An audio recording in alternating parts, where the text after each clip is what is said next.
Bienvenidas y bienvenidos al podcast de la Cátedra Dona Sport de la Universidad de Valencia, un espacio de divulgación científica donde analizamos el deporte desde una perspectiva feminista, de género y de salud. Durante décadas, las ciencias del deporte se han desarrollado tomando el cuerpo masculino como referencia, lo que ha generado importantes vacíos en el conocimiento sobre las mujeres deportistas y en la práctica profesional. En este podcast queremos abrir un espacio de análisis, diálogo y transferencia de conocimiento junto a investigadoras y profesionales que trabajan para comprender mejor la relación entre mujeres, deporte y salud. En este episodio queremos analizar qué estamos empezando a entender realmente sobre la fisiología femenina, qué errores hemos arrastrado durante años y qué necesitamos cambiar para avanzar hacia una ciencia del deporte más precisa, más útil y menos androcéntrica.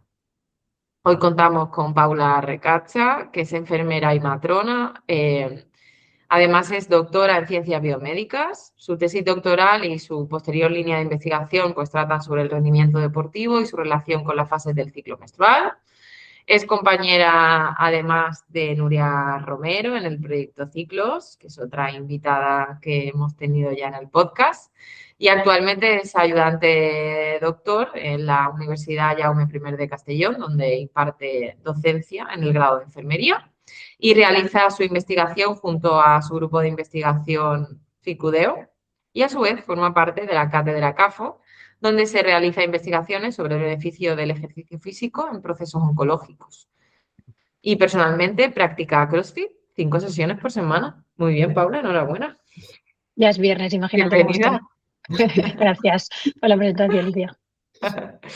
Vale, y tenemos también a Ana Carceller, que aunque ella sea mucho más humilde y le dé incluso un poco de apuro que su presentación sea pomposa, ya os digo yo que merece la pena seguirla y tenerla como referente. Ella es médica especialista en medicina del deporte, doctora en fisiología. Tiene más de 10 años de experiencia trabajando con deportistas de élite en diferentes disciplinas, como el atletismo, el ciclismo y el remo. Actualmente dirige un departamento de nutrición y en su práctica clínica aborda de forma integral la salud y el rendimiento también de mujeres deportistas.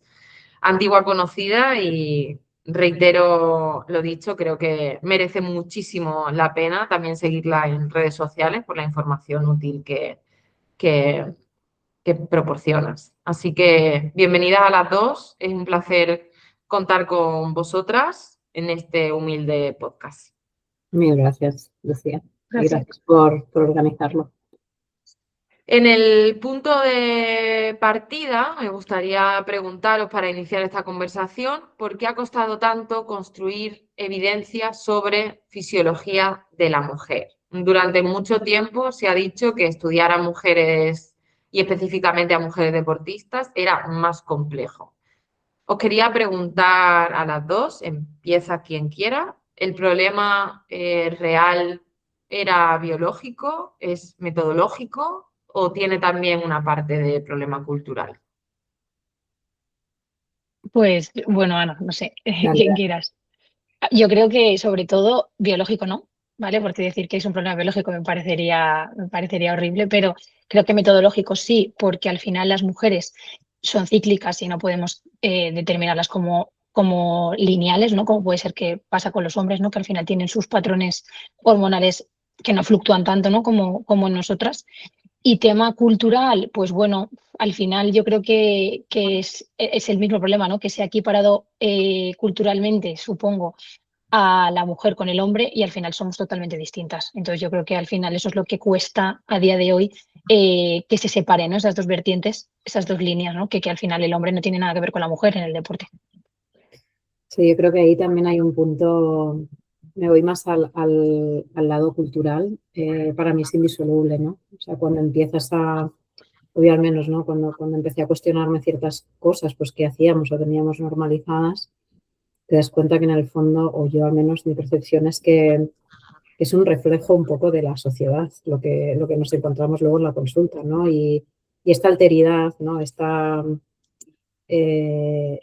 comparación con un referente que es el 50% de la población, ¿no? O un número arriba, un número abajo, ¿no?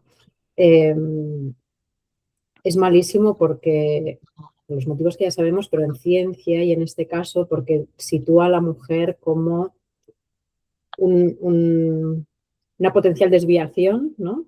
O una potencial complejidad frente a un referente que es absolutamente falso, porque al fin y al cabo, pues bueno, son los géneros o dos sexos, mejor dicho, pues de una misma especie, ¿no? Entonces, para mí eso es un problemón, y un problemón que creo que es lo que hace que perpetuemos aún las desigualdades, ¿no? Porque la cultura cuesta mucho más, no es haciendo un estudio científico que se cambie la cultura, ¿no? La cultura se cuece como a fuego lento y ahí andamos. Sí, ya empezamos a seguir el mismo camino que han seguido otras invitadas también en el podcast, que es huir un poco de ese androcentrismo en el deporte, como tú bien has comentado, Ana, y empezar un poco, pues eso, a ver las diferencias que hay entre mujeres y hombres y a tener en cuenta también que no todo lo específico de la mujer tiene que ser comparado con lo que ya hemos hecho hasta ahora con los hombres. ¿Qué diferencia creéis que tiene principalmente como repercusión para la ciencia incluir mujeres en un estudio o investigar realmente la fisiología femenina con rigor? Es decir, que un estudio sea inclusivo con las mujeres porque las incluya o que realmente sea incluyente, que tenga en cuenta sus necesidades específicas. Se lo Claro. dejo a Paula, que es la investigadora. Bueno, realmente no tiene nada que ver, ¿no? Porque, claro, yo leo estudios y digo, vale, un N de tamaño muestral de 50 mujeres y 50 hombres. Te cogió ciclos regulares que sangraban X día. Y dices, claro, no es lo mismo hacer eso que hacer un estudio 100% de cada mujer, donde yo creo que esto se va a repetir en este podcast y supongo que se ha repetido también en los anteriores, que no puedes generalizar a todas las mujeres porque tienes que conocer su patrón hormonal 100% antes de poder sacar conclusiones. O sea, no es lo mismo, yo puedo menstruar y Ana y Lucía, tú también podemos menstruar, pero luego igual no estamos ovulando, ¿no? Y entonces eso, al final, hacer conclusiones sin tener su patrón hormonal 100% constituido, pues es un error grave, ¿no? Entonces, de ahí viene que si tú haces investigaciones en un mismo artículo o entre hombres o sea, con hombres y mujeres, creo que ya de por sí es un error. Porque generalmente esos estudios nunca van a mirar el perfil hormonal concreto de la mujer. Sí, yo en eso estoy muy de acuerdo. Por supuesto, aquí la experta es Paula, que está mucho más metida que yo ahora en investigación, pero carecemos mucho de estudios hechos exclusivamente en población femenina, ¿no? Mucho. Precisamente por lo que decimos, ¿no? Por esta individualidad y también este recuperar el tiempo perdido, ¿no? Porque es que no tenemos el mismo histórico de evidencia científica que en este caso pues, tienen los varones, lo cual, pues bueno, pues oye, pues ahora estamos trabajando en ello, ¿no? Pero nos hace mucha falta el recuperar esta distancia, ¿no? Entre ambos y luego ya nos plantearemos pues hacer estudios conjuntos cuando hayamos aprendido, ¿no? Pero eso es importante. Sí, totalmente. ¿Diríais que esos grandes avances que hemos conseguido recientes, porque al final creo que bueno, que tenemos que ser positivas y pensar que hemos conseguido grandes avances recientes? Una de ellas ha sido dejar de asumir, por ejemplo, esas grandes fases del ciclo menstrual y empezar a verificarlas de forma objetiva. Yo ahora hablaba pues eso, con Nuria Romero, con Ana Belén Peinado y con Rocío Cupeiro, que decían, bueno, es que tenemos que poner el enfoque más en la salud y verificar, por ejemplo, que las mujeres están ovulando. Tan sencillo como eso. Para verificar diferentes fases del ciclo menstrual, lo primero que tenemos que ver es, ¿se está ovulando o no se está ovulando, ¿no? Entonces, ¿creéis que ha sido como un avance empezar por la base? Yo creo 100% que ha sido el cambio total y radical del estudio de la mujer. Porque claro, la cosa es que es lo que comentáis, es verdad que ahora se está yendo en el buen camino, pero si te pones a leer evidencia científica de hace 5, 6, 7 años, tampoco todavía se hacía. O sea, lo que hay es muy reciente. Entonces, claro, nos queda mucho por construir con esta base, porque si nos fijamos en las conclusiones de las bases anteriores, donde no se tenía en cuenta esto, que es algo tan simple como hacer tiras de ovulación, Si luego ya te vas a hacer progesterona a nivel sanguíneo, valores sanguíneos, pues súper bien. Pero incluso ya con tiras, que es lo que te habrá comentado Nuria antes, se está viendo que mucha gente no está ovulando, pero sí que sangra, ¿no? Entonces creo que es 100% necesario este cambio que ha pasado, ¿no? Porque al final no somos relojes y no todas ovulamos el día 14. O igual pensamos que sí porque estamos sangrando regularmente, nuestro endometrio está funcionando, pero no tanto como para una ovulación óptima, ¿no? Entonces creo que esa es la base. Sí. Es precioso, bueno, escucharte, Paula, porque aquí hay un tema interesante de que estemos juntas en este podcast. Es que, claro, yo quizá lo veo más desde la práctica, ¿no? Y Claro. recuerdo hace 2 o 3 años que las chicas del equipo femenino de alpinismo, que vamos, son increíbles y tienen un proyecto chulísimo, se fueron a Groenlandia de expedición. Y dijimos, vamos a llevar tiras de LH, ¿no? Y a ver qué Qué guay. pasa con la ¿Qué ovulación. sale? ¿No? Esto de que es, bueno, pues que quieres aprender y es el antímétodo científico, pero dices, bueno, a ver qué pasa, ¿no? Y estuvimos 2 meses antes aquí midiéndoles la ovulación y luego se las llevaron pues, no recuerdo cuánto duraba la expedición, no sé, 1 mes y medio o por ahí, no recuerdo. Y fue muy curioso porque todas sangraron en la expedición. Claro, tener en cuenta una expedición en autosuficiencia, estar en déficit energético, ¿no? Claro. Todas sangraron, pero ninguna ovuló.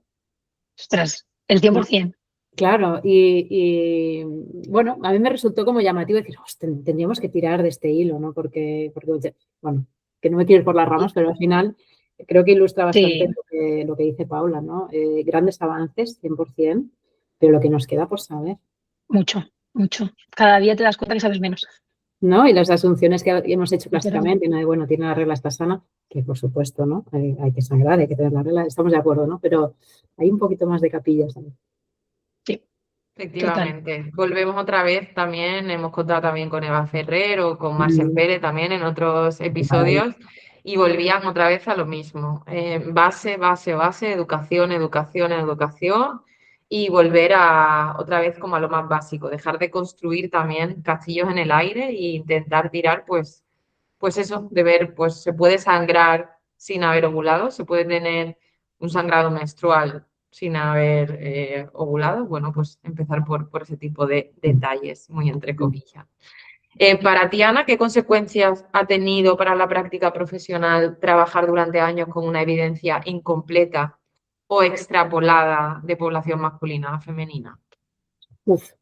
Eh, si me lo llevo a la biografía, ¿no? A la historia personal, cuando yo empecé en todo esto, o sea, yo siento una fascinación muy grande, ¿no? Por cómo funcionan los cuerpos y recuerdo que empecé a trabajar de esto. Y en lugar de ver cuerpos sanos que hacían deporte, veía cuerpos patológicos. O sea, como médico estaba curando a personas, ¿no? Enfermas, ¿no? Entonces, ostras, ahí hay un momento en el que yo me planteo decir, ¿qué está pasando, no? Y empezaba en ese momento a abrirse, pues, un poquito por alguna pionera, ¿no? Que dijo, oye, esto hay que estudiarlo más, ¿no? Y empezó a ver, al menos esta conciencia, ¿no? De no nos hemos planteado cosas que deberíamos habernos planteado, ¿no? Entonces, para mí, en estos 10 años, ostras, es que el cambio ha sido brutal.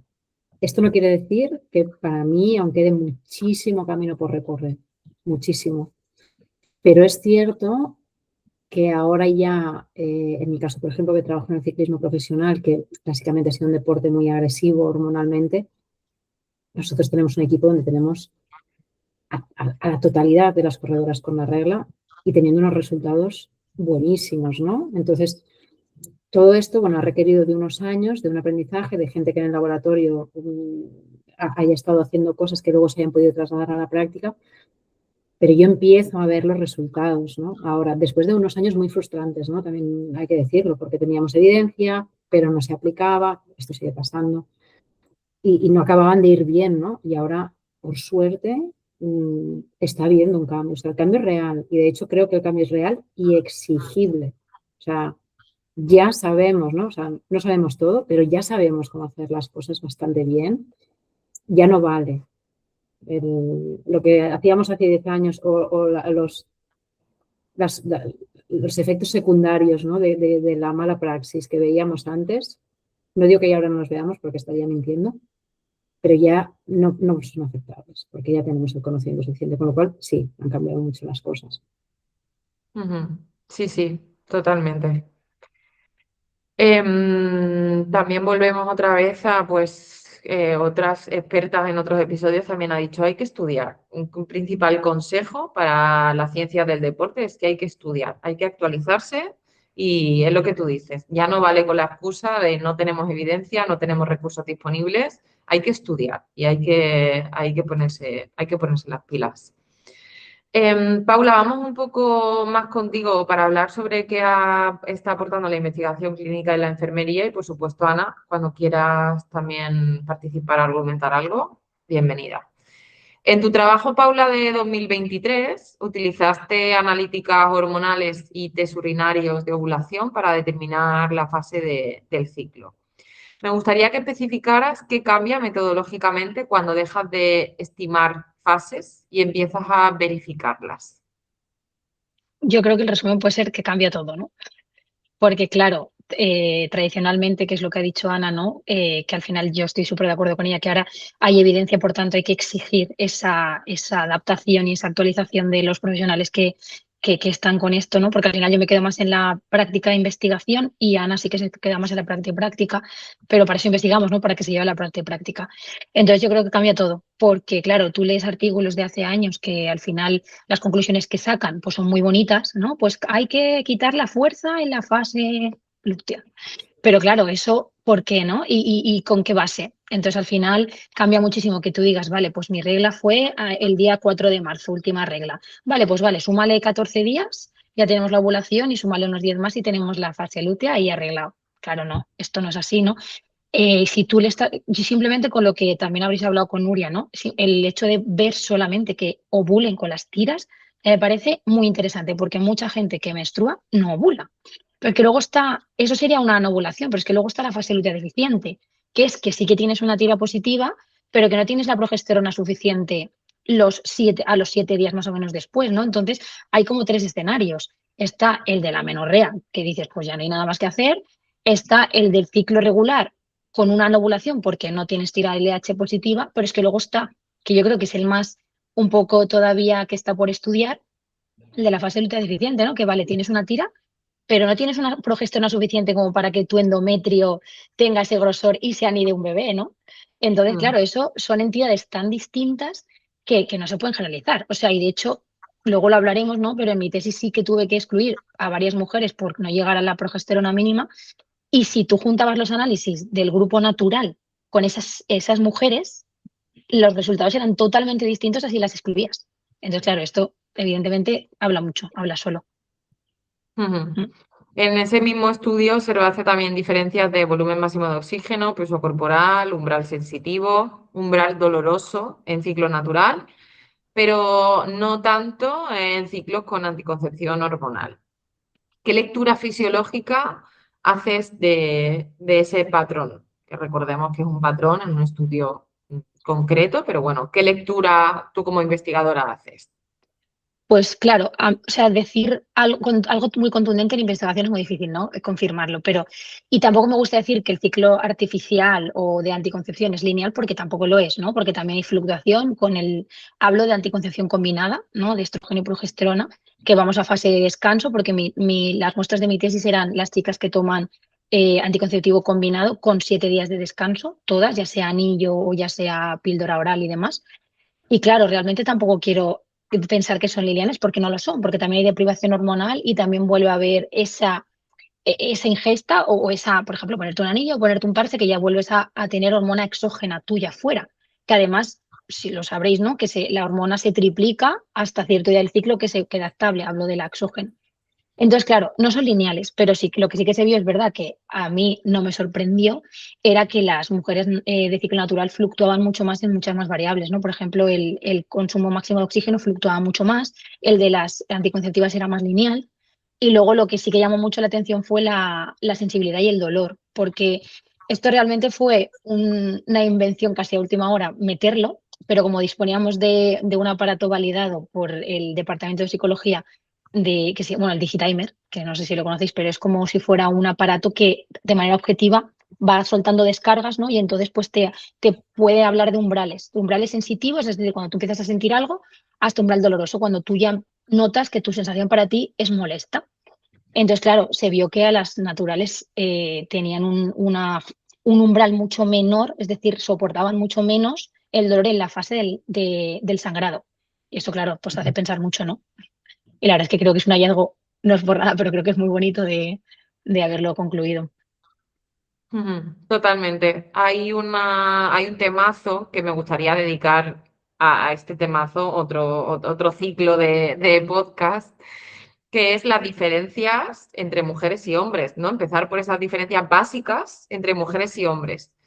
Y hay una cuestión interesante en tus resultados, ¿no? Como has dicho, que es el umbral del dolor, que aparece también como variable, bueno, covariable relevante del volumen máximo de oxígeno. ¿Crees que, y esto también te lo lanzo a ti, ¿no, Ana? ¿Crees que tradicionalmente hemos simplificado demasiado el debate sobre ciclo, rendimiento y hemos mirado igual poco hacia variables como dolor, sensibilidad, percepción o, como señalaba Rocío Cupeiro en otros episodios, esas diferencias básicas entre mujeres y hombres más allá del ciclo hormonal vital? Yo creo que ya os digo, no me gusta ser muy rotunda porque en investigación pues todo tiene sus datos objetivos, ¿no? Pero es que creo que sí, ¿no? Porque lo que comentabas de la covariable, al final haciendo los análisis con el consumo de oxígeno, nos salió que el dolor tenía un 20 y pico %, si no recuerdo mal, de relación con el rendimiento, ¿no? Y entonces dices, ostras, es que esto es muy fuerte, porque claro, nos duele, pero tenemos que pensar que tenemos que rendir igual. Y no, es que estamos peor. Entonces, al final, yo creo que el paradigma, que seguro que, es lo que se habla también con Rocío y con Nuria, es la sintomatología. O sea, yo creo que más incluso que el propio patrón hormonal, que es verdad que tenemos, ¿no? Esas subidas y bajadas de hormonas que todas notamos, ¿no? Cuando menstruas y ovulas, yo creo que lo notas porque tienes esos cambios internos en ti. Pero es que el tema yo creo que viene mucho con los síntomas, la hinchazón, el dolor de cabeza, el dolor muscular, el dolor de pecho, o sea, todo eso creo que hace que evidentemente, si no puedes estar igual, por ejemplo, haciendo CrossFit un día que estás sangrando, cambiándote el tampón cada 5 minutos, es que yo creo que no puedo estar igual. Pues yo creo que viene todo mucho con la sintomatología, ¿no? Y luego, pues quizá la evidencia en los papers, perfecto, pero subjetivamente nosotras lo sabemos, ¿no? No sé, Ana, Sí, ¿qué sí, opinas? estaba pensando ahora, ¿no? Creo que esto abre el concepto de la humanización del dato, ¿no? Cuando, ¿verdad? O sea, hay cosas que sí que se pueden medir, no digo que no, yo no soy experta en esto, ¿no? Pero quizá todo lo sintomatológico entra en un campo más subjetivo que quizás se ha olvidado porque primero teníamos que ordenarnos en lo que son las hormonas, los ciclos, los conceptos y los diferentes nombres que le ponemos a cada cosa, ¿no? Pero claro, cuando trabajas con humanos, esto un poco pues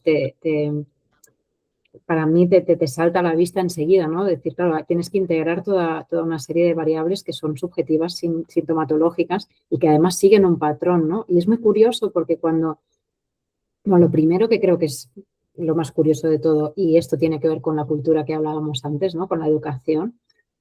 O sea, personas que trabajan profesionalmente con su cuerpo, ¿no? Que llevan pues 10, 15 años en un circuito rodeados de profesionales, escuchando sensaciones, corriendo tal.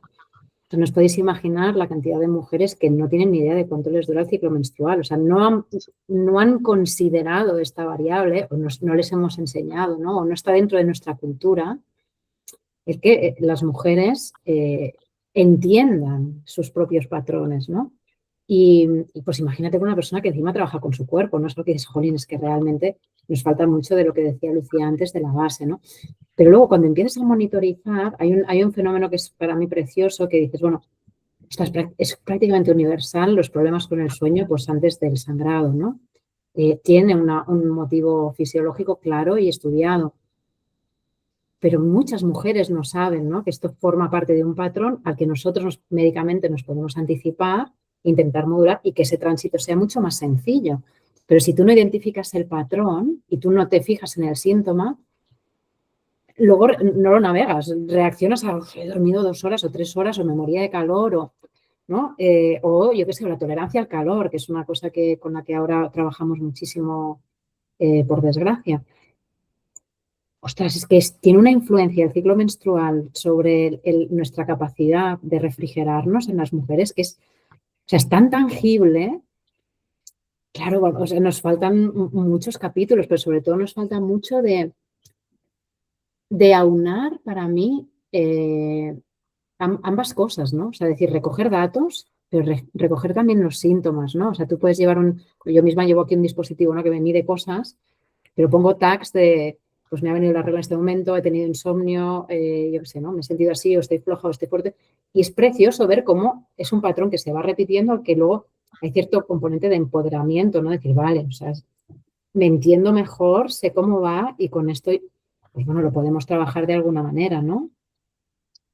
Sí, Sí, o a nivel nutricional y también a nivel de hidratación, por ejemplo, pasa mucho, ¿no? Que dices, 100%, ¿eh? tengo sed, me muero de sed, me muero de sed, y es como te pasa siempre en la fase premenstrual que te mueres de sed, o si ya sabes que te vas a morir de hambre en ciertas fases del ciclo, igual es interesante que subas un poco, ¿no? Que comas un poco más Exactamente. que al final son ciertas adaptaciones que muy sencillas y que tampoco hace falta que te las paute ningún nutricionista Tal ni cual. ninguna persona, que son cosas como del día a día, ¿no? Como cuando te tomas igual un paracetamol porque sabes que y te lo tomas tú, no hace falta que te lo recete un médico, como que hay ciertas micro optimizaciones, adaptaciones que podemos hacer que son mucho más sencillas cuando conoces tu ciclicidad que cuando estás completamente perdida. Pero Y luego ya fíjate de ahí a... la transferencia social que tiene esto, Exacto, ¿no? O exacto. sea, es que es Lo brutal. bueno es que yo creo que cada vez somos más conscientes, creo, que cada vez como que le damos mucha más importancia. De hecho, lo habréis hablado con Nuria, ¿no? Que ahora en el estudio la verdad es que tenemos un tamaño muestral buenísimo, porque la gente se está interesando por sí misma, por el Mm, ciclo, por si ovulan, por si no ovulan. Es verdad que puede ser que esa muestra esté ligeramente sesgada, porque yo la he difundido mucho por gente claro, deportista, y entonces yo creo que la gente deportista por sí ya se preocupa más por el ciclo que quizá mujeres que quizás no hacen tanto ejercicio, ¿no? Pero la dedicación es brutal, o sea, lo difundes por un grupo y al día siguiente tenemos 30 interesadas. Entonces esto yo creo que qué a bueno. favor nuestro de las mujeres vamos adelante, ¿no? Mm. En tu artículo, Paula, de 2025, súper reciente, mostráis que en una muestra de deportistas con sangrado regular, en principio con lo que aparentemente sería un ciclo sano, un 26% no alcanzaba el umbral de progesterona propio de un ciclo ovulatorio normal o saludable. ¿Qué implica esto para el campo, sabiendo que muchas veces se equipara tener sangrado, sangrar, con tener un ciclo fisiológicamente normal o de nuevo saludable? Y ligo un poco con la siguiente pregunta que tenía, que era ¿hasta qué punto monitorizar solo el sangrado menstrual, si sangro o no sangro, puede ser insuficiente tanto para investigación como para la práctica profesional? Que también ha comentado algo un poco Ana, ¿no? Con el caso de las alpinistas. Sí, que me ha gustado mucho porque, bueno, me he quedado alucinada, ¿no? Que lo que ha contado Ana, bueno, lo hablamos sí, para no desviarme de la pregunta y luego retomo lo que ha dicho Ana, que me ha parecido súper interesante. A ver, o sea, yo cuando estuve leyendo los datos, imaginaos, ¿no? Yo las analíticas las recibía yo, que al final es una tesis doctoral, ya sabéis que los doctorandos pues estamos al 100% con esto, ¿no? Y cuando me ponía a leer las analíticas decía, no puede ser. O sea, que esta chica ha tenido las tiras, ha sido todo normal y demás. Y claro, dices, aquí está pasando algo. Es verdad que en la muestra de mi tesis eran deportistas de alto nivel, ¿no? Que tienen una exigencia muy grande en su día a día, pero, jolín, es que es un 26% de las mujeres con ciclo regular, porque ya no dices fisiológico, ¿no? Porque ¿a qué llamamos fisiológico si realmente no hay una ovulación? ¿Se puede llamar fisiológico? Es natural, sí, pero es fisiológico si no se ovula, ¿no? Entonces, claro, evidentemente hay que estudiar, pero hay que estudiar el patrón hormonal al completo. O sea, no te puedes quedar con el sangrado, porque hay gente que sangra más y gente que sangra menos. Claro, que es un parámetro de bienestar del ciclo, que hay un sangrado continuo. Sí, evidentemente que sangres todos los meses es bueno, pero claro, si tú ya comienzas con una fase lútea deficiente, que es lo que salió en mi tesis, ¿no? Este 26% son fases lúteas deficientes. No son anovulatorias, porque anovulatorias no nos hubiera dado positiva la tira. Entonces, claro, esta fase lútea deficiente al final va a convertirse en una anovulación y esta anovulación al final se va a convertir en una menorrea. Y Ana ahí sabe seguramente muchísimo más que yo en las consecuencias de una menorrea, o sea, problemas de huesos, problemas inmunitarios, problemas del propio ciclo. Todo esto, evidentemente, no se puede normalizar, no tener un sangrado con 20 años, que eso es lo que también pasa mucho en deportistas, ¿no? Que se normaliza, ahí sí, como hace mucho deporte, no tiene la regla. Pues eso hay que corregirlo, ¿no? Entonces yo creo que la base es de investigar bien, porque hacer investigaciones, pero a medio gas, no vale la pena, ¿no? Tenemos que ir más allá, es decir, patrón hormonal sí o sí. Y está muy bien que por lo menos tengamos tiras, que al final la tira no es muy cara, ¿no? Unas tiras de ovulación no son tan caras como una analítica hormonal, pero oye, si ya le podemos dar el gol estándar de la progesterona, que es lo que dice la evidencia científica, que el gol estándar es la progesterona, pues oye, ya sí que sería 100%. Y en base a lo que comentaba Ana de sus deportistas, claro, estas mujeres estaban sometidas puntualmente a ese estrés, entiendo yo, pues de comer menos, de hacer más ejercicio. Igual esas mujeres las mides el mes siguiente y sí que te ovulan. Entonces creo que también es importante que sea longitudinal, no quedarnos con un ciclo, sino quedarnos con más ciclos. Uh -huh. Es interesantísimo. Claro, tú tienes, bueno, a raíz de lo que dice Paula, claro, yo el volumen de deportistas amenorreicas es altísimo y la normalización es altísima, ¿no? Yo creo que esto es Vox Populi, pero bueno, aún estamos allí. Y eso es un drama por múltiples motivos que seguro que ya habéis hablado aquí en este podcast, pero sobre todo en según qué edades, por perderte una oportunidad de estar sana toda tu vida, ¿no? Y esto, bueno, a mí me parece que tendría que ser prioridad nacional. O sea, realmente pues hay que hacer una educación muy masiva para que luego ya mediremos la progesterona o quiero decir, ya iremos a afinar en esto, pero no podemos tener niñas de 17 años sin la regla. Y no podemos, y ya está. Y como sociedad y como deportistas esto hay que exigirlo, ¿no? Porque normalmente el cambio viene más de dentro hacia afuera que de fuera hacia adentro, ¿no? Esto, bueno, me parece una prioridad. Pero luego, lo que te iba a comentar, claro, nosotros hemos estado fijándonos mucho en que la estimulación estrogénica fuera suficiente, pues por todos estos problemas médicos que conlleva el déficit de estrógenos, ¿no? Que no sabemos que los estrógenos tienen receptores por todas partes y que no solo implica pues una cuestión reproductiva, sino también pues una cuestión sistémica, o sea, es una enfermedad sistémica, ¿no? Aunque sea una adaptación fisiológica al estrés, es decir, una gestación en un, pongo déficit energético, como puedo decir, sobreentrenamiento, que al final son dos caras de la misma moneda, ¿no? No es un momento favorable para una gestación, maravilloso, ¿no? O sea, tu cuerpo funciona como debe en ese sentido, pues como pues, mujeres pues, de ciertas tribus que durante un periodo de monzones o de cosechas pues anovulan porque bueno, pues, es una herramienta de supervivencia. Eso lo tenemos claro.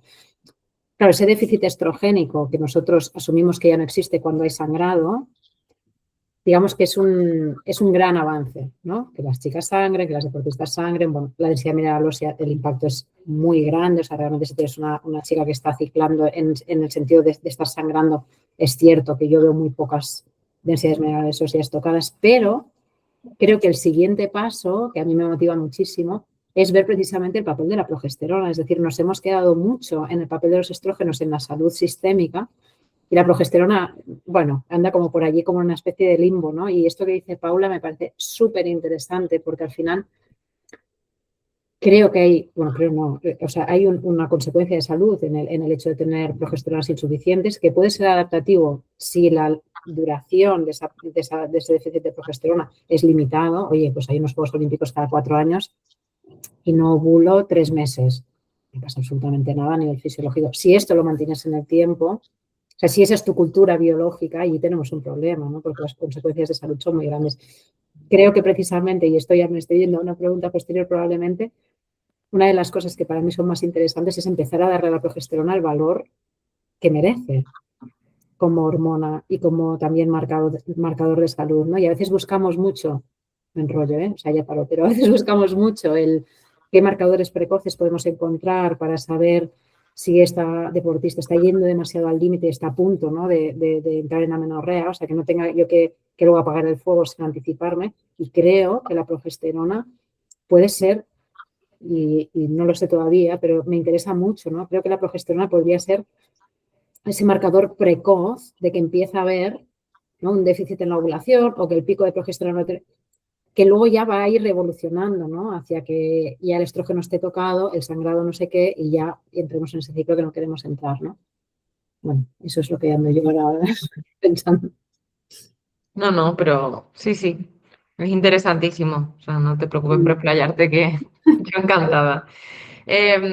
Y Paula, me gustaría, ¿no? Porque, bueno, ahora que tengo cerca a una enfermera, me preocupa también el tema de que sobre todo el deporte no se vea como algo que se debe abordar desde lo multidisciplinar. Y creo que ahí la enfermería habéis ganado poco a poco ese espacio, que además sois un sector mayormente feminizado, entonces me alegra que también ese sector mayormente feminizado se haya preocupado por el deporte. Y me consta que muchas veces no se reconoce lo suficiente, ¿no? Como enfermera investigadora, ¿qué papel tiene o qué papel tenéis en el seguimiento longitudinal, la educación sanitaria, la recogida de datos, la visión clínica del síntoma? Nuria me decía, yo necesito a Paula, Nuria Romero, en Proyecto Ciclos, porque yo no puedo sacar sangre. Tiene que hacerlo Paula, ¿no? Algo tan sencillo, tonto como eso, sois necesarias. A ver, aquí yo es un poco reivindicativo, ¿no? Porque claro, yo, bueno, soy matrona, entonces al final la fisiología de la mujer me encanta. Dentro de la enfermería me especialicé, ¿no?, en salud de la mujer, pero claro, la enfermería realmente parece, pero todavía no estamos muy dentro. Y es un poco triste, ¿no? Porque es verdad que yo, cuando me puse a hacer la tesis, dije, ¿de qué hago la tesis? Y la gente se pensaba que iba a hacer tesis del embarazo, claro. Si soy matrona, pues seguro que a ver que si es mejor el parto en el agua o a ver si es mejor el óxido nitroso o la epidural. Y cuando me decanté por la esfera ginecológica, que al final también es un reto para mí, porque Ana es médico, ¿no? Pero, jolín, realmente enfermera matrona, tu conocimiento de fisiología todavía te queda mucho camino por explorarlo. Entonces, yo tuve que hacer ahí un trabajo de estudio externo por mi parte muy grande, porque la hormona es un mundo, ¿no?, que os voy a contar. Entonces, claro, a nivel enfermero, yo creo que todavía nos queda mucho, porque realmente no hay una consulta de enfermería en la que tú cojas y digas, mira, mi hija tiene una menorrea, te la traigo. La enfermera pediátrica, por ejemplo, ¿no? 17 años todavía puede ser zona de enfermera pediátrica. No sucede. Entonces, claro, tú igual ibas al pediatra y ese pediatra pues está ligeramente desactualizado y lo ve normal. Ay, pues si hace mucho deporte la niña, pues no pasa nada, ¿no? Entonces yo creo que ahí la enfermera sí que tendría que tener un papel muy bonito, que es en el autocuidado, ¿no? En la nutrición, en el seguimiento, o sea, en todo esto. Y al final es verdad que no está. Yo ahí tengo que ser sincera y es verdad que también las matronas podríamos ser las encargadas de esto, pero no se le da tampoco tanta prioridad. Las matronas actualmente en el sistema público estamos para el embarazo, para la gestación y poco a poco, afortunadamente, para el climaterio, que también ahí la hormona va para la menopausia, ¿no? Y también la hormona juega un papel súper importante. Pero de verdad que todavía la enfermería está un poco en pañales, yo creo, en este sector, porque, por ejemplo, a mí me tocó irme a hacerme la tesis, o sea, perdón, la estancia postdoc con Nuria a Madrid y con Ana, que son CAFITs. O sea, yo no podía irme a un sector mío, no hay. O sea, línea investigadora como tal en España de matronas o enfermeras de fisiología de la mujer, y ya no te digo relacionada con el deporte. O sea, ya, por eso, esa es mi conclusión. Paula, ¿y tú no crees que el hecho de que, por ejemplo, ¿no?, las matronas están tan gestación, o sea, centradas en la gestación, tiene también un componente cultural de que hemos asociado el ciclo menstrual a la reproducción femenina, en lugar de verlo como una cuestión de salud Marcador biológico, claro. sistémica y que de hecho, o sea, nuestra función vital no tiene por qué ser reproducirnos? Quiero decir, ¿no? Que esto muchas veces, ¿no? Dices, no, ya te preocuparás de tu ciclo menstrual cuando te quieras quedar embarazada. ¡Ostras! O sea, ni que nuestra salud tuviera que ir ligada al factor reproductivo, que no digo que no sea Sí, importante, totalmente. esto lo es, pero tú necesitas tener un cuerpo sano toda tu vida, tengas intención de gestar o no, ¿no? Entonces creo que esto ha sido también uno de los caballos de batalla, ¿no? Decir, no, señores, o sea, el ciclo menstrual o la salud de la mujer va muchísimo más allá de la capacidad reproductiva, o sea, tiene que ver con la salud y el bienestar sistémico de la mujer a lo largo de toda su vida y todos los meses de su vida, ¿no? Y creo que esto de las matronas, yo a veces lo he pensado, es muy ilustrativo, ¿no? Porque, por supuesto, a mí los equipos multidisciplinares me parecen fundamentales y que tenemos una carencia de enfermería brutal en el sector, y de hecho es que además no hay un lugar para la enfermería Claro, en el no lo sector. hay. O a veces lo he propuesto porque a mí me encantaría tener una enfermera en el equipo, es que te lo tienes que inventar, es que no tienes referentes. ¿Y qué aporta, ¿no? Una enfermera? Jolín, pues es que es espectacular, ¿no? Entonces, bueno, creo que realmente tenéis ahí una batalla tremenda, pero se debería descentrar, o sea, quitaros la responsabilidad a vosotras y que fuera más una cuestión también de empuje social, o sea, de decir, bueno, Sí, sí. señores, Estamos hilando 100% la reproducción, o sea, toda la reproducción, ¿no? Me hago las tiras de este estudio, el estudio de Nuria, ¿no? Porque, claro, si en un futuro quiero quedarme embarazada, no, es que no es el futuro, es ahora. es Es que es ahora. ahora, es que es muy Si estás bestia, mal, estás ahora. Claro, es muy bestia, porque a lo mejor consigues quedarte embarazada, quiere decir que esto está bien, pero la osteoporosis te la quedas para toda la vida. Me explico, o sea, totalmente. quiero decir que, bueno, hay allí un trasfondo pues que es profundo. De años de trabajo. Claro, y que al final lo ves impregnado en todo, es interseccional, o sea, lo ves impregnado en todo el proceso, ¿no? Sí, habéis 100%. dicho algo muy, muy, muy interesante respecto al único foco reproductivo, que es un poco lo que intentamos hacer las que trabajamos en alfabetización menstrual básica, que es decir, bueno, más allá de la reproducción, nos interesa tener el ciclo menstrual como signo vital porque aporta información de nuestro estado de salud y es un marcador más a tener en cuenta. Y luego te das cuenta que cuando trabajas, ¿no?, en esa perspectiva más feminista, con mujeres que han llegado a la menopausia, que el sistema absolutamente las descarta, porque toda su vida se ha basado en ese enfoque reproductivo y como ya no pueden ser, ya no se pueden reproducir, el sistema las descarta como, claro, entonces es súper interesante que lo señalemos y que lo digamos y que también denunciemos un poco la falta de información. Y también, por ejemplo, el otro día leía un artículo en el que se evaluaba un poco el que las niñas necesitaban golpearse, incluso las niñas premenárquicas, necesitaban golpearse, caerse, tener impactos para que su salud ósea realmente fuese óptima para momentos luego posteriores, que es lo que tú has dicho, tan importantes como la menopausia, ¿no? Que tenemos esa percepción de que ese beneficio solamente llega alrededor del ciclo menstrual y de la etapa fértil reproductiva, pero es que ya estamos viendo evidencia científica en niñas y en preadolescentes premenárquicas que necesitan de ese estímulo para 100%. luego tener una reserva de alimento bueno y rico en sus huesos y en su salud muscular. Es espectacular. Fíjate, Lucía, para mí lo curioso que me resulta que hay muchas mujeres que empiezan a entender o a asimilar el concepto del autocuidado cuando se quedan embarazadas. Hasta entonces no sabías ni que existía todo el mundo que hay detrás de en la sanidad, sí. Sí, sí. Y luego las mujeres menopáusicas no saben que la matrona tiene un programa de climaterio, no lo sabe nadie, nadie. Porque de hecho cuando tú dejas de tener edad reproductiva pasas de planificación familiar a la matrona, que es la que ya te hace las citologías, etcétera, el seguimiento. La mayoría no saben que las matronas hacen eso.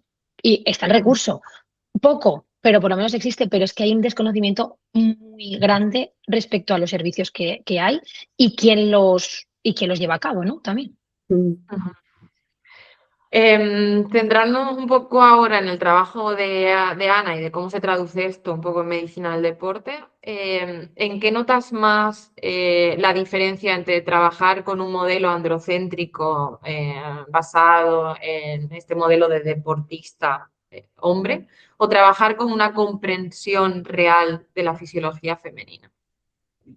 Pues mira, lo principal, para mí lo más importante, porque conecta con mi vocación, es el bienestar de las atletas.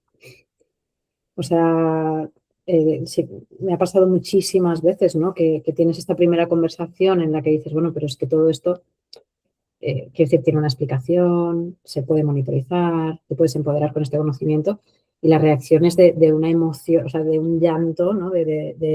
Ostras, ¿no? Que hay cierto alivio, ¿no? Allí.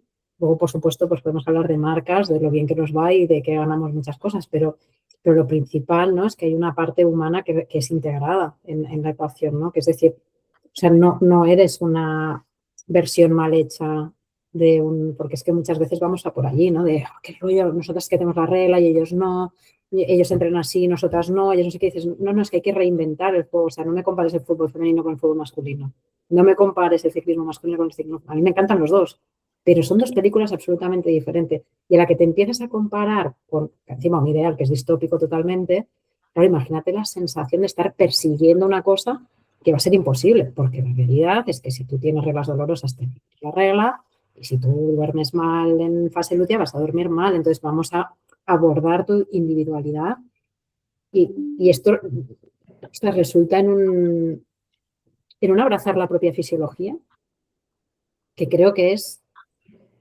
súper terapéutico. Porque al fin y al cabo, o sea, estás un poco poniendo el foco en quién eres tú y en realmente tomar medidas que tienen un impacto sobre ti. No sobre lo que tú deberías de ser, sino lo que realmente pues, sucede, ¿no? En el cuerpo.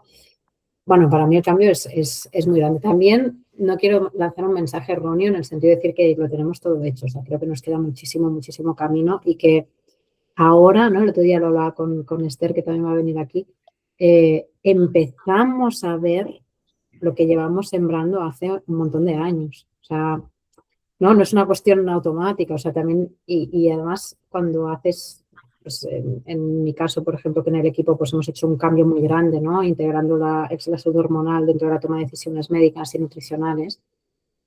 No puedes hacerlo si no va acompañado de un cambio cultural en el equipo, porque si no, no funciona, ¿sabes? Porque tenemos tan integradas ciertas actitudes y ciertas formas de hacer que o es transversal o no funciona, ¿no? Entonces, claro, el cambio lo empiezas a ver después de empujar durante bastante tiempo e intentar cambiar no solo al atleta, sino al ecosistema que tiene alrededor, que a veces tiene bastante tela. Ujú. Sí, sí, y además, que es lo que tú dices, ¿no? Que cambia completamente de forma transversal, lo cambia todo cuando el ciclo deja de verse como una molestia o algo que realmente nos está entorpeciendo el trabajo y empieza a verse como un marcador clínico más que nos está dando información. Claro, porque es que además también coloca la menorrea, o sea, no sé cuánto esto trasciende, ¿no? Pero muchas veces la menorrea se ha visto como algo positivo, es decir, mira qué fuerte estoy que ya no tengo la regla, ¿no? Esto se ha oído, está muy democratizado esto, ¿no? Y en el fondo esto lo que quiere decir, o como yo lo interpreto, es mira qué cerca estoy de ser un varón. O sea, que al final tienes un cuerpo lineal que ni siente ni padece y tiras millas, ¿no? Y puedes entrenar, pues bueno, seguir ciertos patrones masculinizados, ¿no? Que probablemente son los que te han llevado a tener una menorrea, ¿no? Y esto se ha visto incluso en, o sea, la forma, otra de las cosas que para mí es muy necesaria de trabajar, es decir, si tú buscas una forma, una corporalidad masculina, si tienes unas hormonas femeninas sanas no la vas a tener. Quiero decir, se buscan atletas sin curvas, sin, ¿no? Con unos porcentajes grasos determinados, o infantilizadas o masculinizadas. Pero no tiene nada que ver con, ¿no? con la corporalidad que te da el estrógeno, ¿no? Sí, Creo que sí. está cambiando también, ¿no? Pero ¿qué compartimos en redes sociales? ¿Qué están viendo las niñas? ¿Qué ideales tienen las niñas? ¿Son fisiológicos, femeninos, o estamos creando un ideal totalmente androgénico? ¿Me explico? Todo el cambio es lento, ¿no? Sí, sí, el tema de la grasa además es otro melón. Porque, bueno, pues claro, es que a nivel hormonal para nosotras resulta esencial, pero sin embargo estamos todo el rato enfocando, y hago una autocrítica de mi sector del sector fitness sobre todo, que todos los servicios enfocados a las mujeres están enfocados en esa pérdida de grasa. Así es. Y en esa recomposición supuesta corporal saludable, que, bueno, muy cogidito con pinzas, Sí. la que al final estamos alcanzando un ideal estético, lo que tú dices, por y hacia la mirada masculina y el modelo masculino, más que por y hacia la reconciliación o la conciliación con nuestra fisiología y con lo que somos. Entonces hay algo que se libera, ¿no? Cuando vas a ese punto, hay algo que como que hay una presión brutal que se afloja, ¿no? Es bueno, vale, ahora voy a ser yo, ¿no? Y a ver qué hay. Resulta que ganas el campeonato del mundo. ¿Y qué utilidad real tiene realmente, valga la redundancia, el tracking, la monitorización del ciclo menstrual a nivel del día a día? tiene utilidad real. 100 millones%. O sea, sí, sí y sí. ¿Sabes? Nos pasó en un momento dado de esta evolución científica que se empezó a publicar, ¿no? Es decir, no, en fase folicular hay que entrenar así, en fase lútea hay que entrenar así, ¿no? Y allí lo que hicimos, yo creo, fue meter a todas las mujeres dentro de, o sea, tu entrenador sabía lo que necesitabas, ¿sabes? No, yo te digo que hoy te vas a encontrar más floja, ¿no? Porque el estudio científico tal dice que cual, ¿no? Y claro, ostras, esto es terrorífico, ¿no? Porque en realidad, pues cada mujer es un mundo. Hay gente que antes de menstruar está a tope y hay gente que no, que se encuentra muy mal, o en la ovulación o no sé qué, ¿no? Pues claro, para mí el tracking en mi día a día es fundamental. O sea, tengo todas mis atletas traqueando su ciclo menstrual y los síntomas asociados, ¿no? Cómo te encuentras, cómo duermes, cómo vas, vamos a ver ese patrón, ¿no? Y en base a esta individualización aplicamos la ciencia, por supuesto, ¿eh? Pero primero, ver tu patrón individual. Es que es fundamental. Y de hecho, tal y como yo lo veo, los varones se benefician de esto porque hemos integrado en la ecuación la individualización, es decir, cada uno es diferente y ellos ya empiezan, ellos no tienen ciclos menstruales, pero ya empiezan a interesarse por decir, uy, pero yo cómo, en realidad, ¿no? Yo cómo funciono, pero, hostia, bueno, me entreno para todos, pero bueno, yo es que a lo mejor así. Es decir, creo que esto también nos va a ayudar a tener una sensibilidad mayor, quizá verlo desde una óptica más femenina, ¿no? Una sensibilidad mayor hacia el individuo, hacia el autoconocimiento que decía antes Paula, ¿no? Es beneficioso para todos, pero sobre todo para las mujeres el tema del tracking para mí es mi día a día. Como médico, ¿cuándo una alteración del ciclo menstrual debería encender como una alerta, ¿no? clínica en vez de normalizarse como cosas del rendimiento, del deporte, que conecta muy bien todo esto bueno, pues con lo que tú divulgas sobre amenorrea, salud ósea, las consecuencias a largo plazo? Para mí desde el ciclo 1. O sea, lo que no quiere decir que ya no estoy hablando de atletas de élite, no de población general. O sea, para mí la población general tenemos que menstruar todos los meses de forma cíclica. O sea, eso no tengo dudas sobre esto, ¿no? Con las atletas de élite, o sea, me enciende la alarma una falta de menstruación o que se empiecen a alargar los ciclos desde el primer momento. Eso no quiere decir que reaccione a esto en según qué contextos, pero en la mayor parte sí que voy a reaccionar, porque cuando tú ya no tienes la regla, es lo que decía Paula, ya estás llegando tarde, en realidad, ¿no? O sea, allí ya hay un impacto. Que es cierto lo que decía antes, o sea, hay amenorreas que es tiempo dependiente, ¿no? Es decir, nosotros tenemos cierto margen de tolerancia de amenorreas, es decir, bueno, que chicas tienes una competición muy importante cada 4 años o los mundiales en agosto, sabes que en agosto al final, pues por estrés, porque duermes menos, los cambios horarios, no sé qué, normalmente, pues oye, esta atleta mía pierde la regla. No me estreso ni intento que se estrese mi atleta, pero al mes siguiente la tienes que tener o al cabo de 2, ¿vale? De hecho, tenemos ahora varios ejemplos súper bonitos, ¿no? De atletas que, como sabéis, ahora se ha acabado el ciclo olímpico y empezamos un ciclo olímpico nuevo. Y ahora, pues las que quieren tener bebés intentan quedarse embarazadas ahora para llegar a Los Ángeles, ¿no? Y después del Mundial, algunas, la mayoría, pues en ese mes tienes o goteas un poco, pero no tienes nada, es que se han quedado todas embarazadas. ¿Sabes? Dices, bueno, ahí bien, ¿no? Hay un margen de tolerancia, pero desde la primera, para mí, o sea, no tiene que haber, hasta que no te faltan 3 ciclos, no le hacemos caso. No, hacerle caso le hacemos. La cosa es que en según qué contextos hay una funcionalidad de esto en atletas de élite, repito, que podamos manejar y que nosotros nos anticipamos a asegurarnos de que siguen sanas y que las monitorizamos bien y tal. Y no es lo mismo, por ejemplo, un atleta que ha tenido una amenorrea de 9 años de evolución, que yo he visto así, que desde los 16 a los 24 no tenía una regla, luego recupera la regla y para mí esa atleta es que no puede tener ni una falta, porque lleva una mochila patológica que a mí no me permite tener esa flexibilidad que quizá puedo tener en otros contextos, ¿no? Qué importante, no tiene nada que ver una compañera de Paula que por ir 5 días a CrossFit y no alimentarse ni nutrirse tenga una amenorrea a una deportista que vaya a ir a los Juegos Olímpicos y no ovule o no tenga un ciclo menstrual, evidentemente. Eso, por supuesto, Puntual. es súper importante que lo, claro, que lo Siempre y especifique. cuando la estemos cuidando durante todo el año. Exacto, exacto. Ujú. Eso es una pregunta un poco para las dos, porque voy saltando temas, porque veo que ya se van respondiendo. ¿Qué creéis que necesita la investigación para ser realmente útil a la clínica y al entrenamiento? Y a su vez, ¿qué tipo de datos echáis en falta en la práctica diaria que la investigación todavía no está produciendo con suficiente calidad? Yo creo que para ser práctica es lo que ha explicado Ana, el trekking. O sea, es adaptarlo, no generalizar nada. Porque claro, eso es que Ana lo ha explicado súper bien, ¿no? Que antes, pues durante la fase lútea no puedes hacer fuerza, porque no estás en esos momentos es cuando más floja estás. Estarás tú, igual yo no. Porque claro, hay que individualizar todo a cada mujer. Dentro de la ciencia, que es lo que ha comentado ella, ¿no? Luego la adaptamos a la ciencia. Pero es que puede ser que esa mujer no vaya con lo que dice la ciencia al 100%, ¿no? Entonces, oye, yo me leo la evidencia, la intento adaptar, pero siempre individualizando, porque creo que es que cada mujer son totalmente distintas. Esa es mi opinión de lo que nos hace falta ahora, ¿no? En la realidad.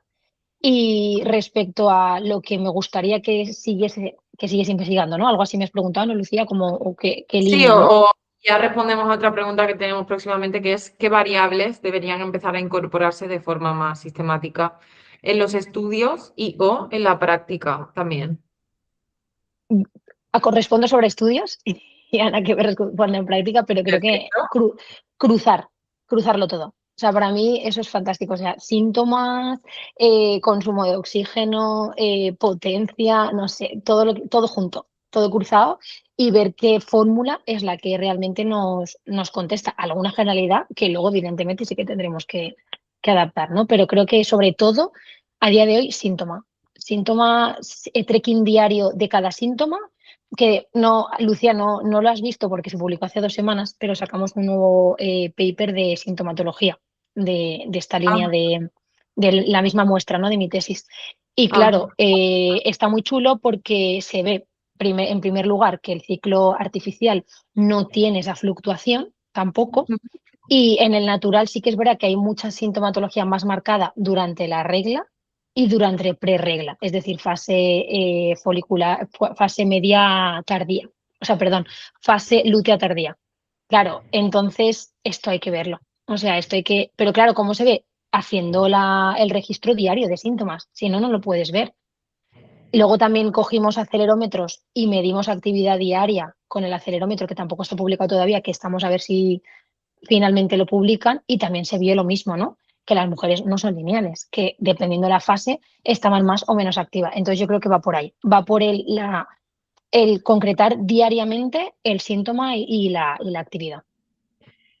A mí hay una cosa que me encantaría que investigarais los que sabéis, que es cómo podríamos tener la capacidad de medir hormonas de una forma más simplificada. Yo recuerdo que hace unos años, ¿no? Empezaron los de Hormonix, ahora no recuerdo, que intentaban medir hormonas en saliva, ¿no? De una forma Saliva. muy invasiva, ¿verdad? Sí. Y eso no sé por qué no ha tirado para adelante, no sé. Pero a mí me parecía como, ostras, qué importante sería esto, ¿no? Que nosotros pudiéramos como monitorizar realmente y ver esos patrones y realmente cómo fluctúa, porque a mí me llama mucho la atención decir que los estrógenos, yo tengo muchas preguntas de esto sin responder, ¿no? O sea, realmente estos niveles, cómo van fluctuando, cómo puedo detectar precozmente, pues precisamente, ¿no? El tema de la progesterona y qué papel tiene.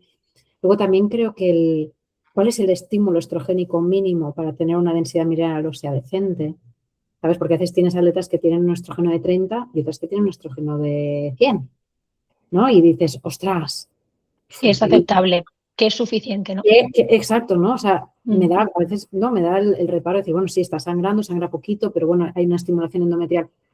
Pero sí es suficiente para generar un poquito de endometrio, pero ¿será esto suficiente? Luego yo veo ¿no? Decir, bueno, le hago una densidad mineral ósea, tal, pero ahí ya llegaría tarde, ¿no? Si estuviera tocado. Entonces siempre pienso, no sé, no, tengo dudas, ¿no? De decir, hay un estímulo estrogénico mínimo, ¿cuál es? ¿Cuál es el umbral? Puede ser diferente entre personas, que estoy convencida de que sí, porque hay un fenómeno que a mí me alucina, que es, tú tienes a dos atletas de las mismas características, que corren lo mismo, que hacen lo mismo, y unas tienen un impacto hormonal estando en la menorrea y otras no han tenido una menorrea en su vida. y han estado en el mismo déficit energético. Quiero decir que hay una individualización, ¿no? Que decías, dicen, no, Hay tanta covariable para hay estudiar que mucha es horrible. covariable. Bueno, no, horrible o fascinante. Horrible o fascinante, sí. Sí, Horrible en el pero, sentido de tenerlo todo controlado, ¿no? De decir, ostras, es que hay tanto que pero controlarlo mirar todo. más de estos hilos, ¿no? De decir cuáles son las tendencias, ¿no? Y a mí se me ocurren mil cosas, que como no soy yo la que está en el laboratorio, Por pero pedir. me Sí, parece... pero sí, yo creo que va por ahí, por todo, ¿no? Por todos los factores, por lo que acabas de comentar. Si dos personas hacen no lo mismo, ¿por qué una llega a una menorrea y la otra no? Porque yo creo que hay tanta covariable que todavía no se ha relacionado al 100% con el ciclo, tanto por estudiar que, claro, todavía hay horas y horas de investigación. Ujú. ¿Y qué preguntas actuales científicas sobre fisiología femenina creéis que siguen todavía mal respondidas? Que parece como una pregunta un poco filosófica, pero... No, no lo es. Pues mira, yo un poco en la línea en la que te decía, para mí el papel de la progesterona, yo al menos no lo tengo claro y le he intentado dar varias vueltas y me cuesta disociarlo del estrógeno, la verdad. Eh, a mí también me parece que todo lo que tiene que ver con edad no reproductiva, para mí está muy en pañales. O sea, y hablo de deporte, ¿no? O de mujeres que están en el mundo de la élite y son muy... Porque ahora, ¿qué nos está pasando? Que desde que cuidamos el ciclo menstrual, las atletas nos duran más. O sea que es muy Claro. positiva, ¿eh? Pero están mucho más tiempo en la élite, ¿no? Y eso a mí me pone la piel de gallina. Dijo, qué bien, ¿no? Ya tienes atletas que son más longevas y empiezan a transitar. Por lo menos la perimenopausia seguro.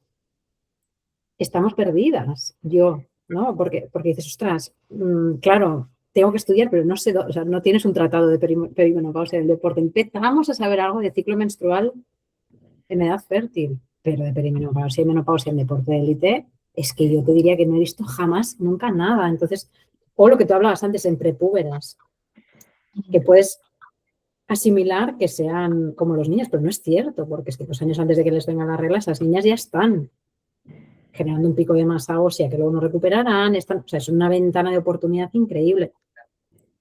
A mí me falta mucho ahí, ¿no? Claro, obviamente, como siempre, nos centramos en esa época dorada de la mujer, ¿no? Con todo su valor social y su valor científico, ¿no?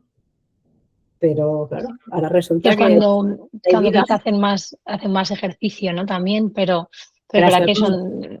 creas Pero el claro, y error, las. Sí, porque al sí. final es lo que Esther también sabe mucho de esto, pero las niñas tendrían que poder ir al gimnasio que fuera un espacio para ellas. Lo mismo para la mujer menopáusica. Y de hecho tendríamos que tener muchas mujeres perimenopáusicas compitiendo. 40, 41 años, 45 años, vamos, ¿cuántos varones hay compitiendo a esas edades? ¿En qué disciplinas? Muchísimos. A montón, Sí, ¿no? Ahí ya se te sí. mezcla que se te quedas embarazada, no sé qué. Pero, y luego otro temazo que ahora estamos súper metidas porque Marta Pérez está embarazada, es el deporte y embarazo. Bueno, eso da para otro podcast, Y total. ahí, Paula, o sea, me parece fundamental, sobre todo el desfragilizar, que a veces tenemos que hacer un ejercicio de desfragilizar Sí, para luego, ¿no? Porque hemos eso tenido es un que ser muy melón. conservativa, ¿no? Fíjate que muchas veces la narrativa del ciclo menstrual iba en fragilizar, ¿no? Bueno, si tienes la regla, entrena menos, o dice, "No entrena menos, se lo cuento Mm, mal", ¿no? Y lo mismo mm. con el embarazo, ¿no? Que por supuesto hay que ir con pies de plomo, pero eso no significa que tú no Pero puedas se pueden hacer cosas, claro, es que. Y luego lees las guías de práctica clínica, que es caminar 45 minutos al día, ser según la muy OMS. heavy, ¿eh? Bueno, pero a ver, no podrá ir a CrossFit hasta el final si se encuentra bien, si no tiene ninguna recomendación médica, un hematoma retroplacentario que te haga estar en la cama, igual puedes hacer CrossFit hasta el final y no CrossFit o lo que te apetezca, ¿no? Pero eso, buah, yo he pasado mucho por ahí, al ser matrona también he vivido mucho eso, ¿no?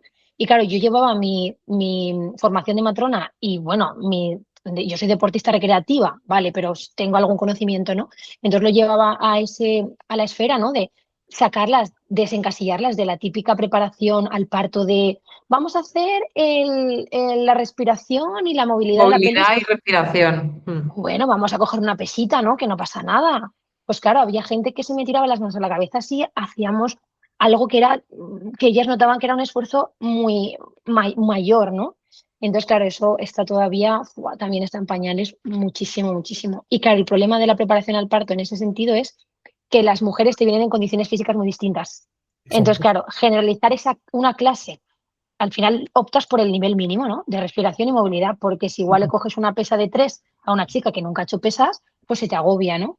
Entonces ahí también, eso es un mundo paralelo total, Pero es que hay que investigar. interesantísimo, porque sobre todo Sí, cuando empiezas, o sea, cuando quieres, ¿no? Tienes una atleta de élite que se queda embarazada y quiere seguir con su carrera deportiva, que parece que sea una cosa, pero bueno, es lo más normal del mundo, ¿no?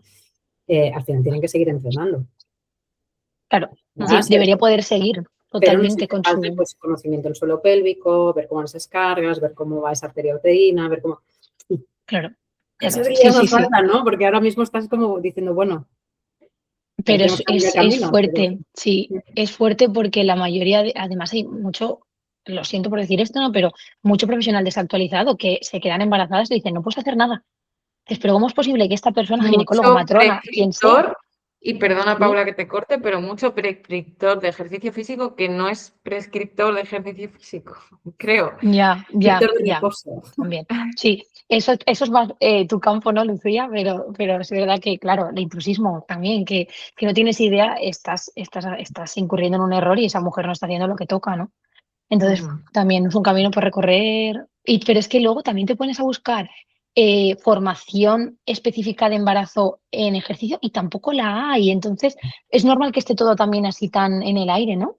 Eso es más tu campo, pero yo creo que no hay algo así específico, ¿no? Ahora están empezando a ver algunas publicaciones, pero son muy generalistas, ¿no? No te van a dar respuestas de al 90% de la frecuencia cardíaca máxima, al 80 o al 70, que Y es ya lo que está. tú las ¡Hala! respuestas que tú necesitas, ¿sabes? Porque Mm, es como lo de haga usted deporte, bueno, ya, pero dígame algo más, sí, ¿no? Pues en esto es lo Exacto. mismo, ¿no? Decir, ostras, sí, pues no, oye, mira, el flujo de evaluación es que la eco esté bien, que yo qué sé, ¿no? Pues hacer una prueba de esfuerzo y medir el flujo de la arteria uterina para ver, quiero decir, seguro, ¿no? Que se podría hacer, pero ahí hay un gran mundo. claro. Sí.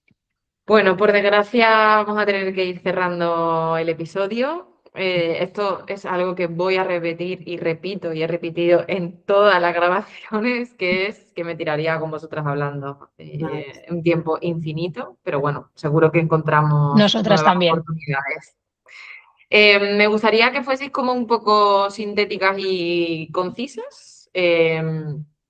Aunque sé que es un poco difícil, pero voy a lanzar así algunas preguntas y me intentáis contestar corto y rápido y cerramos. vale. Una idea sobre fisiología femenina que debería desaparecer del discurso profesional. Yo tengo dos. ¿Vale? Que normalizar que no nos baje la regla. Fuera, Ujú, total. Yo creo que es algo que Ana y yo hemos hablado.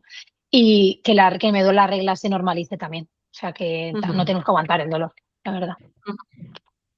Yo, que el deporte de élite no es saludable. ujú. Muy bien. Un error metodológico que ya no deberíamos seguir cometiendo en investigación, Paula. Asumir los estudios de las mujeres por calendario únicamente. No sé, Ujú, seguro, 100%. ujú. ¿Y un cambio urgente, Ana, en la práctica clínica y o deportiva?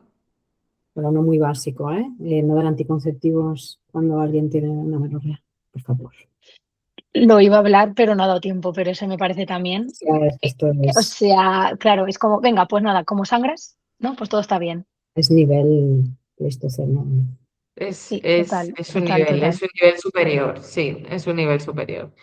Me apunto todos los temas pendientes para repetir y para abrir nuevos espacios de conversación. Me ha parecido muy interesante. Como os he dicho ya en privado, os elijo yo y para mí que sois referentes, os leo, os sigo y os agradezco de verdad que hayáis aceptado nuestra humilde invitación. Desde la Cátedra de Dona Sport de la Universidad de Valencia, esperamos que este episodio contribuya a abrir preguntas, generar reflexión y sobre todo a seguir impulsando conocimiento que permita mejorar la salud y el bienestar de las mujeres en el deporte. Muchas gracias, Ana. Muchas gracias, Paula. Muchas Nos gracias. escuchamos, Gracias. nos escuchamos en el próximo episodio y gracias por acompañarnos.